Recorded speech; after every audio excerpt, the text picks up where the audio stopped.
ENTV today, we have a special gentleman in the house. It's going to be a lot of fun. Kenyon Glover, welcome to ENTV today. Both Andrew and I are excited to interview you, sir. Thank you. Thank you so much for having me. I'm excited to be on with you guys, man. Andrew, do you want to kick this interview off? Because Kenyon just gave us a bunch of cool information about himself. Do you want to do this, Andrew? Like lead it, please. Yeah, well, I think the audience should know what you've been, your journey, because wow, what an incredible resume you've just given us. Yeah, please tell us what you've been up to. Wow. Since I left the NBA in 2007, I've been in the entertainment industry, acting, filmmaking. Been very deeply, heavily involved in that, and getting some real good stories out there. I love being a storyteller. I love writing. I've also produced and released 3 books that are available on Amazon right now. I have movies right now that are out there streaming on Tubi and Amazon Prime, and a couple heading to Netflix hopefully later this year. I'm also a minister, so I'm traveling the world ministering and empowering people and inspiring the world, man. So, I'm out there just making a difference, making an impact. I love how you just glanced straight from after the NBA. Like that was nothing. I was just to the MBA, and then I wrote some books and did some acting. How was that transitioning from being a professional athlete to then becoming, a celebrity in another sense in creativity? You know what? It wasn't easy. It wasn't easy at all because all my life, all I known was basketball. That's all I wanted to do. And I was forced to give up my dream, my passion, just when I got started. I had an unfortunate career-ending injury, which caused me to end my basketball career, professional career, at an early age. I mean, I was only 20, I think 26 at the time. So, I was just getting started. And that injury just set me back. It set me back a long ways because I didn't know what I was going to do with my life after that. I was in a state of deep depression. I was lost. I was broken. I was suicidal. I even attempted suicide on my life, and God spared me from that. So I was like, I don't know what else I'm going to do. So I just happened to get into the entertainment industry. I fell into acting, and I started with modeling, actually. Started modeling first, and then I stumbled into acting by accident, and I fell in love with it. I fell in love with acting. I fell in love with the whole creative filmmaking process. So I've been doing it ever since 2008, and it's been pretty consistent since then.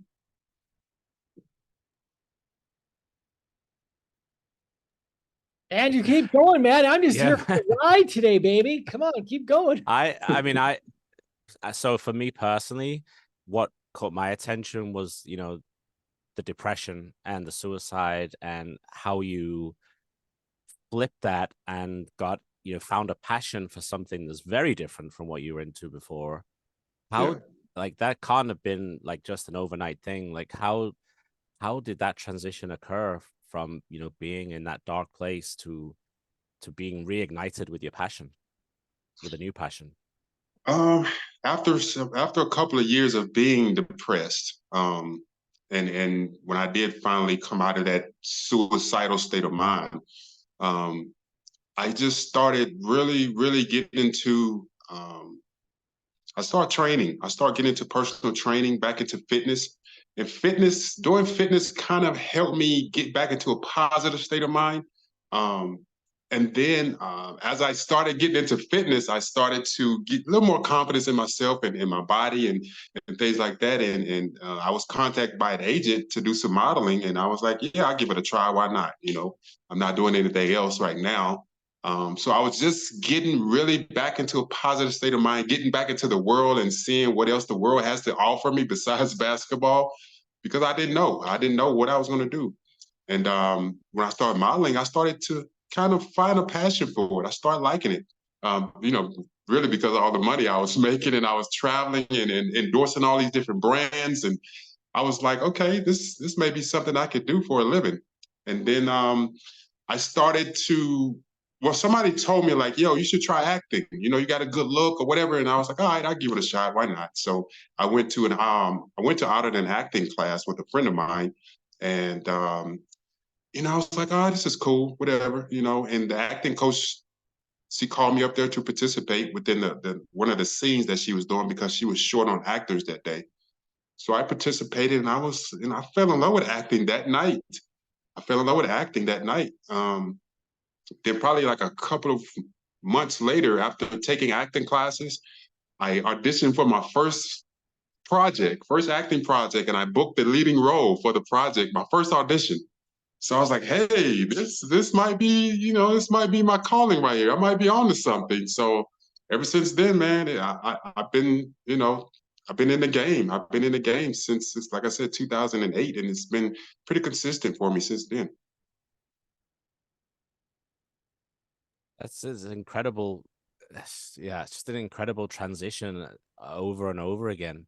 And what I'm hearing you saying is about you had opportunities presented to you and you took chances, right? You took leaps of faith, if you like. How Absolutely. For those out there who are listening and they're in that position, maybe the prior position, how does one, how do you do that so consistently, almost over and over again, take those leaps of faith? I think you got to be obsessed with wanting to be great at something. You got to be obsessed with wanting to live life with purpose.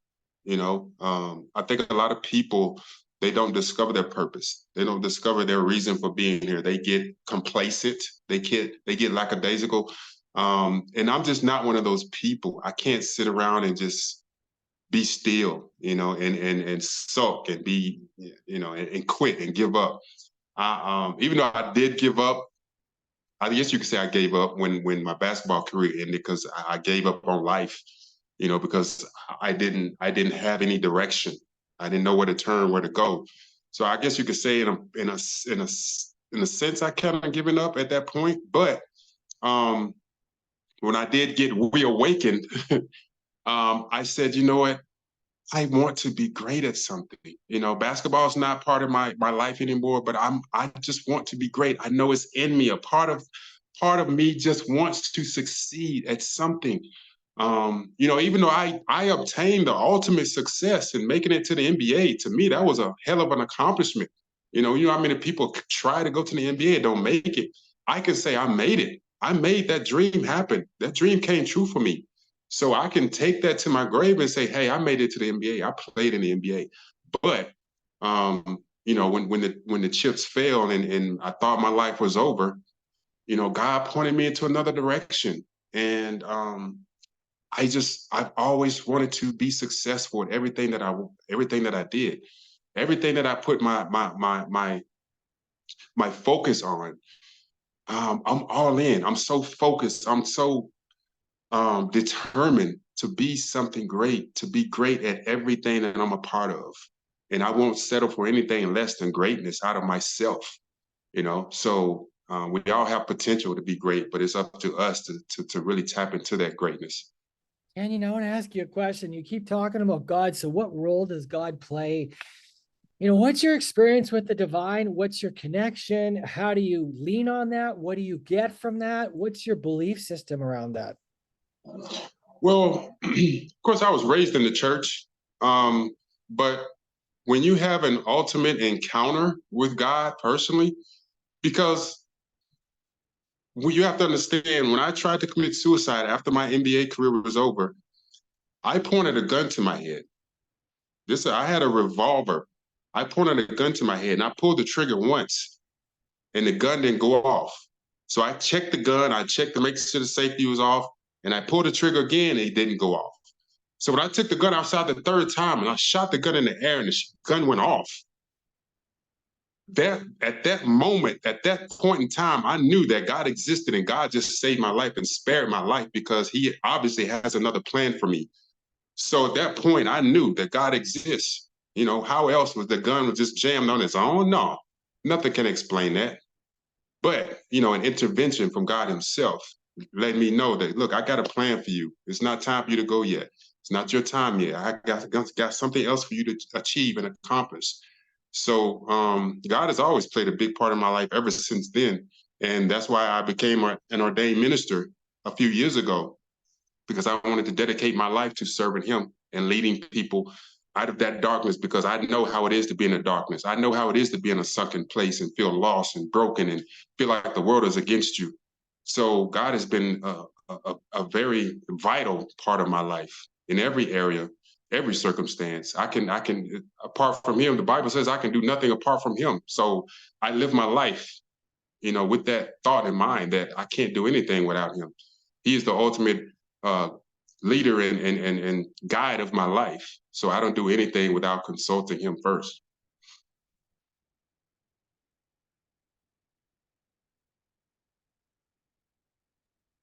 Andrew, don't be shy. Please take the lead. Yeah, don't be shy. It's not shyness, it's awe. It's yeah, I'm just impressed. It's wow. I mean, he spared your life twice, is what I heard. No, That's actually just four the times. first time. I mean, 4 times, yeah. That's incredible. How was becoming a minister played a role in all of the other parts of your life, being an author, being an actor, getting your message out there, helping people transform? Like, how does that play a part? Just having a sense of knowing that your life is not about you. Um, we were created to love one another. We were created to serve each other. And me being able to pour into other people and inspire people and empower people and be such an influence to people, because knowing how vital God is in my life, and me being a minister, I want people to see God in me. When they see me, when they interact with me, when they encounter me, I want them to see the light of God inside of me. So when I'm dealing with them and they can see that I genuinely care, I'm genuinely concerned about your well-being. I want to help you. I want to give you hope. I want to shine that light in you, a light of darkness. So being a minister has really given me purpose, another purpose. So in everything that I do nowadays, I want to make sure that it really makes an impact, whether it be writing a book, whether it be a film that I make, or whatever the case may be. I want to make sure that it impacts you mentally, spiritually, emotionally, and gives you that sense of hope, that knowing that if I can come out of the depths of darkness, being in that sunken place that I've been in so many times, that you can get out of it too. There's always hope. There's always hope at the end of the day. There's always a light at the end of the tunnel. But you just got to hold on and keep hoping that better days are ahead. So I just enjoy being in this position. Are there any projects that you're currently working on, whether it be writing or acting, that you would like to talk about? Yeah, I just released an album. It's a spoken word album. I can't sing, so I definitely don't have a voice to sing. But I did a spoken word album that I released a month ago. What was it? April? Yeah, a couple months ago. It's called Rise, Rise. It's a spoken word album. So it's pretty much me doing motivational speaking enhanced with music. It's one of those projects that's very inspiring, very motivational, very encouraging, very uplifting. It's going to lift your spirits. If you finding you having one of those days where you're feeling down and depressed or sad or whatever the case may be, you listen to my album Rise. It's going to impact you. It's going to uplift you. It's going to just make you feel on top of the world. So it's streaming right now on all platforms like Spotify, iTunes Music, Amazon Music, whatever the case, where all the streaming platforms, it should be streaming right now. So I'm excited about that because it's something different, something I never would have thought of, but a friend brought it to my attention. He said, yo, you should do like a different kind of album, like a spoken word kind of album. And he said he would produce the music, or all I had to do was just speak, and just get on the mic and speak my thoughts. And we did that. We put it together. We released it. Man, it's gotten a lot of great positive feedback so far. You know, it's steadily streaming, steadily being downloaded right now on a daily basis. So I'm excited about that. One of my movies just got released to Tubi, called Cheaper to Keeper. Definitely want to check that out. It's been on Amazon Prime, but now I think it's on multiple streaming platforms now, Tubi and Peacock and all these other platforms.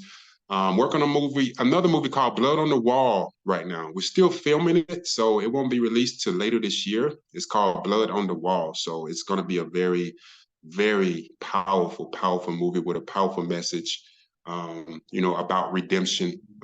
So I'm excited about that project as well. That'll be coming out soon. Kenyon, I just interviewed oh, names or escape me, but one of the actresses in it.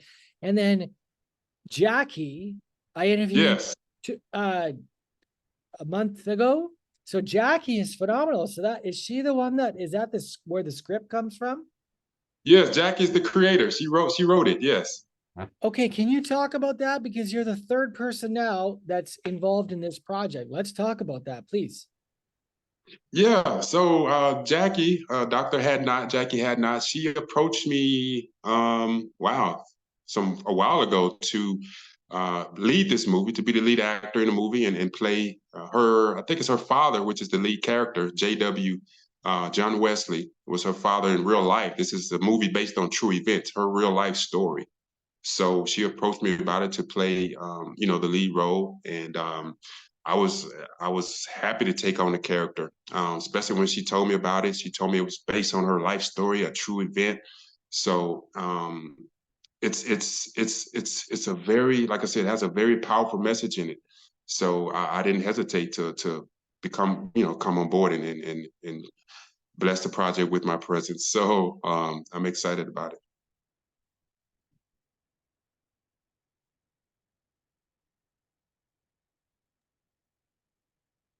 You got an incredible story, Kenyon, and you have an amazing energy about you. I can see and feel it, what you're talking about in your ministering, and I can't wait to hear your work and see your work.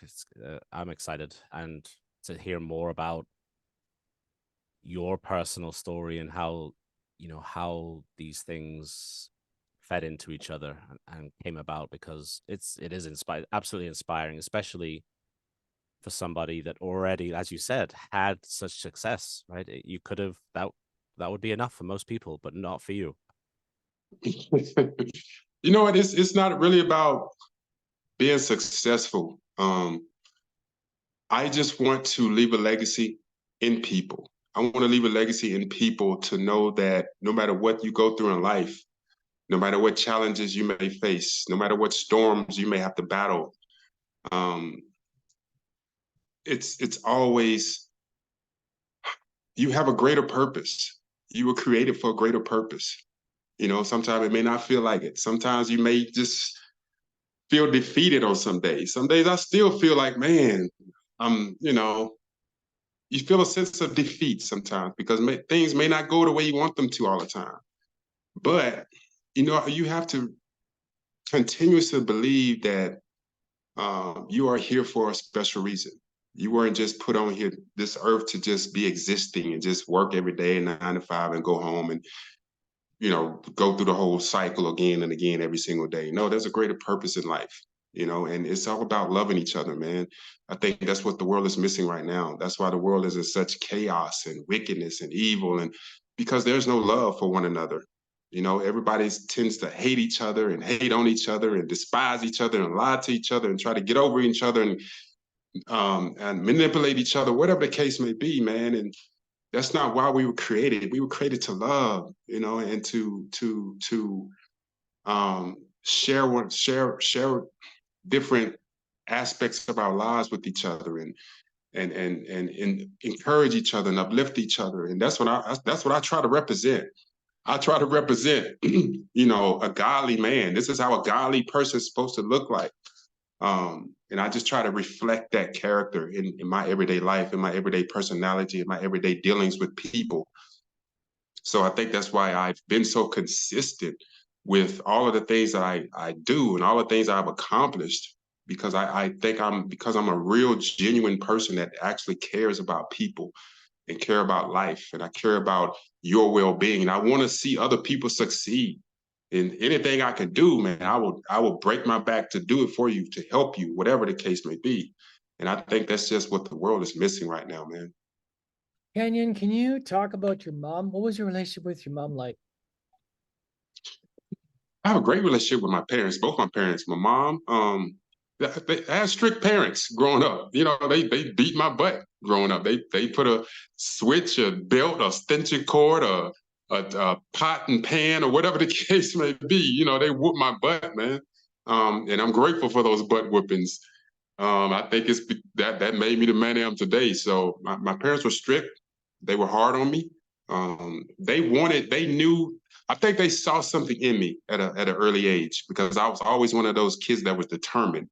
I was determined to be the best. I was determined to be the best at whatever I was doing, whatever game we was playing, whatever situation we were involved in. I was determined to be on top. I was determined to be the best at it. And I think that's how it translated into basketball. I was also a good baseball player too.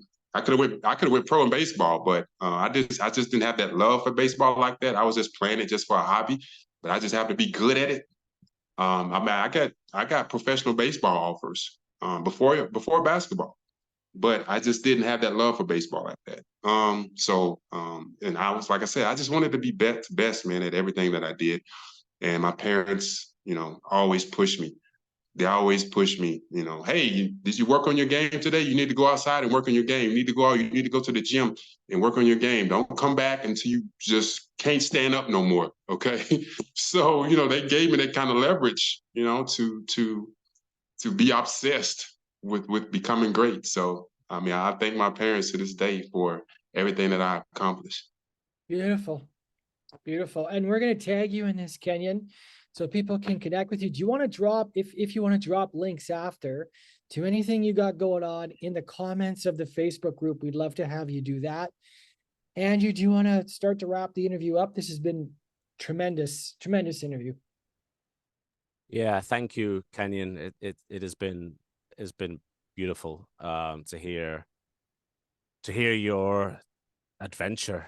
Really, it's incredible journey that you've been on and going through, and your energy and love and compassion and drive is truly inspiring. And I'm so glad to be able to be on this call. Like, this was not really planned until about 3 days ago that I was going to be able to join Amos in this interview with you. And you know, I think Amos would agree that almost every time we've done this, it's happened for a reason. It seems to be kind of divine that the people we shadow with Amos is there for a reason. And I totally believe that, yeah, I was supposed to be here and to hear your message, because it's inspiring me.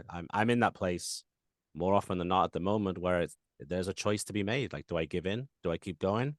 And yeah, it's great to hear that you know, the thing you do is you keep going, you keep pushing through, and you find your purpose, right? Like, I love what you said. Sorry to repeat it again, but you said about people don't know their why, and you hear people like think that their why should be given to them, maybe, or they should know it, but you got to push through it and find it, right? It's discovered through multiple adventures, I suppose. But yeah, I really appreciate you sharing that message. Thank you. Absolutely. My pleasure. My pleasure. I appreciate you guys having me on.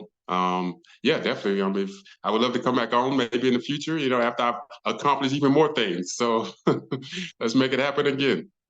Well, I want to ask you, Kenyon, have you done, now you're doing spoken word, have you done any speaking yet? Like live speaking? Have you done any of that yet? Yeah. I do quite a bit of motivational speaking. I speak to a lot of high schools and colleges. I've spoken at some workshops and conferences. I'm an advocate for mental health because, you know, as I shared before, you know, I've dealt with mental health, mental illness, from facing depression, major depression, for 10 plus years of my life after the basketball situation.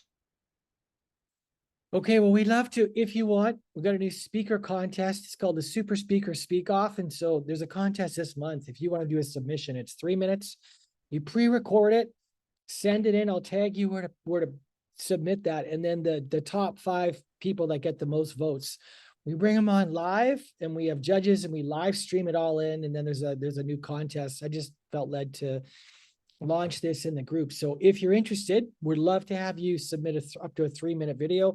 I'll tag you after, where anyone can participate. It's a free contest, and we just want to give people the chance for the speakers to get their voices out there, because you guys have messages that need to be heard. Yeah, absolutely. Yeah, I'll definitely do that. Definitely submit for sure.